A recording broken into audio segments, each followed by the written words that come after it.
Hello दोस्तों, आज लाभ हानि का पहला प्रश्न देखेंगे। मीनल ने एक कार 2,50,000 में खरीदी तथा 3,48,000 रुपये में बेच दे। उस कार पर कितना प्रतिशत लाभ हुआ? यहाँ मीनल ने कितना 2.5 लाख में खरीदी, यानी सीपी कितना हो गया? सीपी हो गया 2,50,000 और एसपी कितना? एसपी मतलब सेलिंग प्राइस कितना है? 348,000 यानी 3,48,000। इसलिए लाभ प्रतिशत क्या होता है, यानी प्रॉफिट प्रतिशत क्या होता है? प्रॉफिट परसेंटेज इक्वल टू होता है S P minus C P बटा C P into 100%।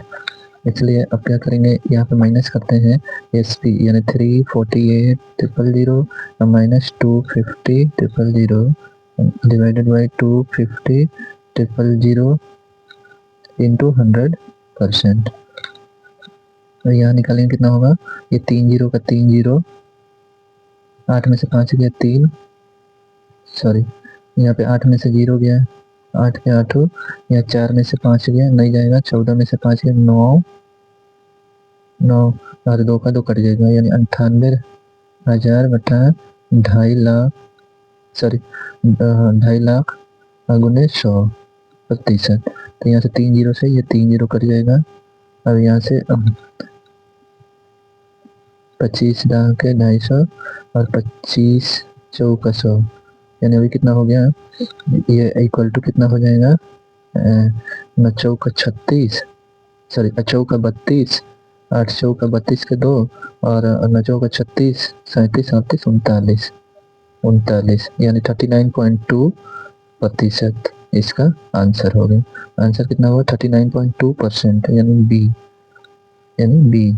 Next question पे जाएंगे। नेक्स्ट क्वेश्चन क्या बोल रहा है? एक व्यक्ति कुछ वस्तुएं पी रुपए में प्रति दर्जन के भाव से खरीदता है तथा P/8 प्रति वस्तु के भाव से बेच देता है। उसका लाभ प्रतिशत कितना है? यहाँ पे एक दर्जन वस्तु का सीपी कितना है? P रुपया दिया है। क्या बोल रहा है? ये तो सीपी हो गया, मतलब खरीदता है, तथा P/8 क्या बोल रहा है? P/8 प्रति वस्तु, यानी प्रत्येक वस्तु का एसपी कितना दिया है? P/8 रुपये, ठीक है, P/8 रुपये।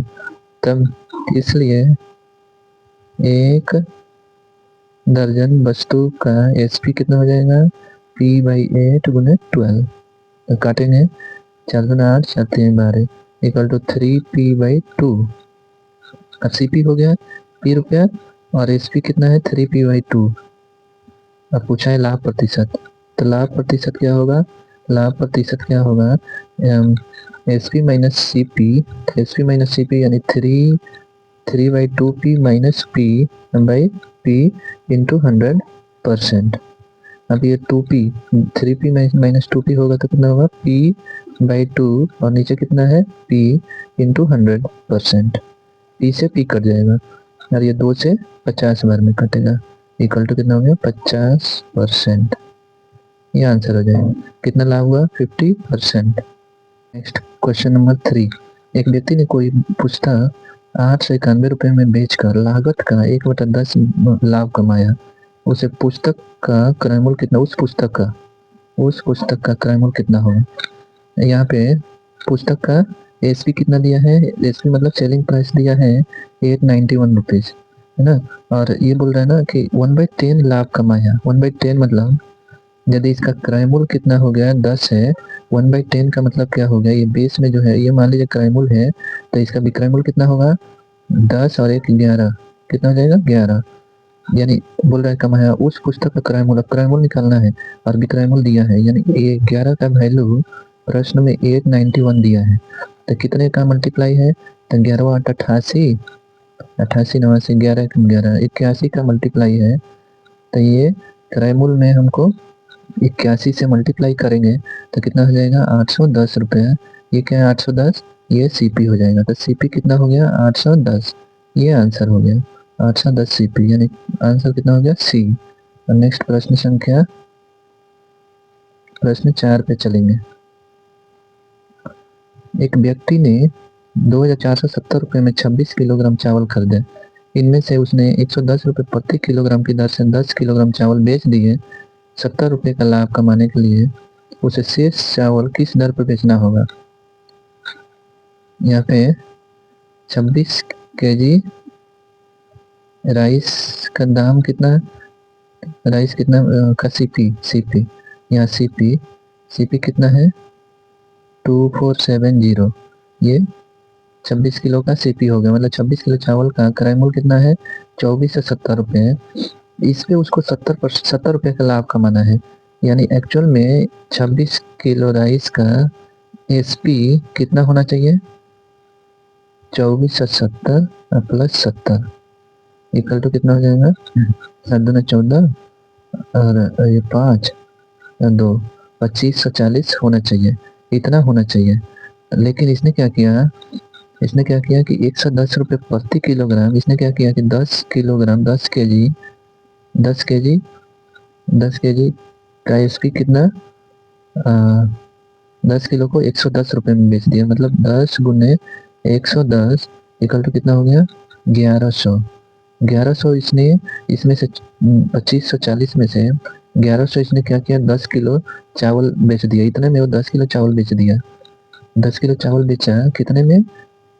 1100 में। यानी प्रत्येक किलो कितना 110 रुपये के हिसाब से उसने 10 किलो चावल बेच दिया।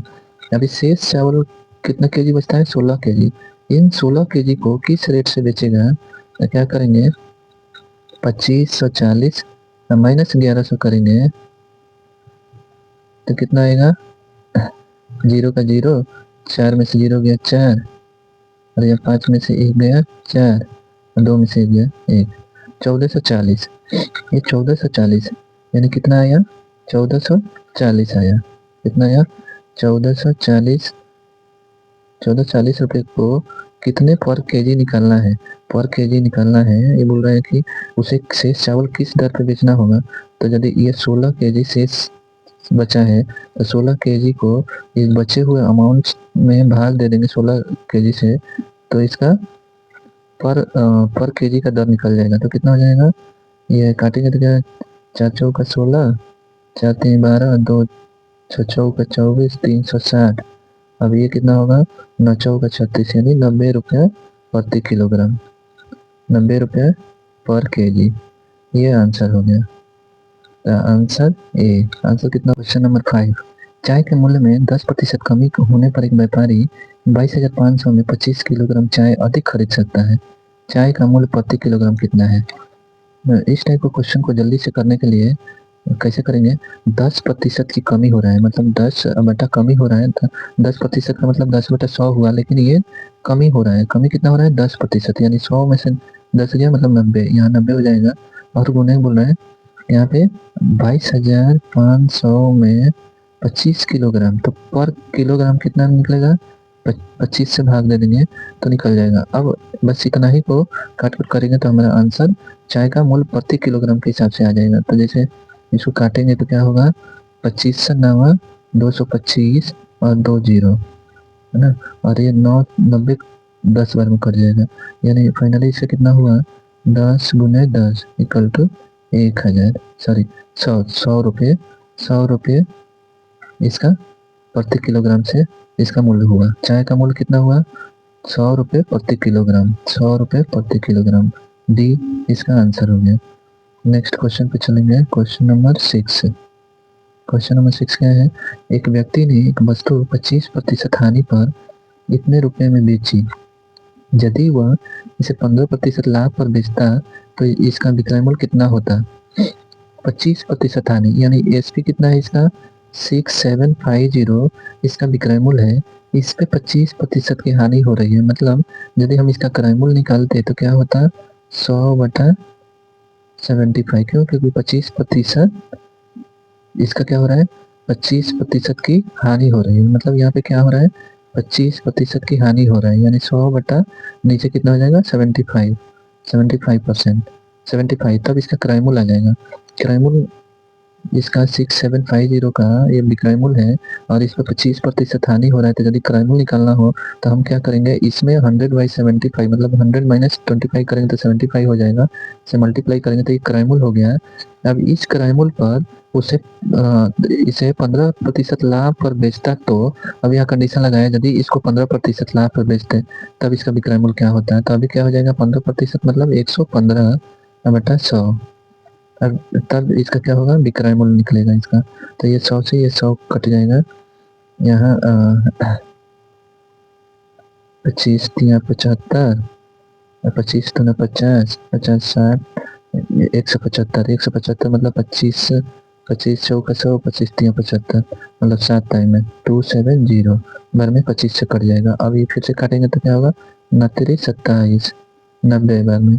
अब 90 गुने 115, अब इसको हम कितना लिखेंगे, 90 इंटू 115। अब इसको गुना करेंगे तो क्या होगा, 0 का 0 और 90 से 45 के 5 और 9 9 4 13 के 3 9 9 1 10 10,350 इसका विक्रय मूल्य हो जाएगा। यानी एस पी क्या हो जाएगा, 10,350 10,350 आंसर सी। नेक्स्ट क्वेश्चन पे जाएंगे, क्वेश्चन नंबर 7। 2.5 रुपीज प्रति पेंसिल की दर से पेंसिलें बेचने पर विनोद को 110 रुपये का लाभ होता है। इतना ही पेंसिल 1.75 रुपीज प्रति पेंसिल बेचने से उसे 55 रुपये की हानि होती है। तो विनोद के पास कितनी पेंसिल है। तो यहाँ पे माना कि विनोद के पास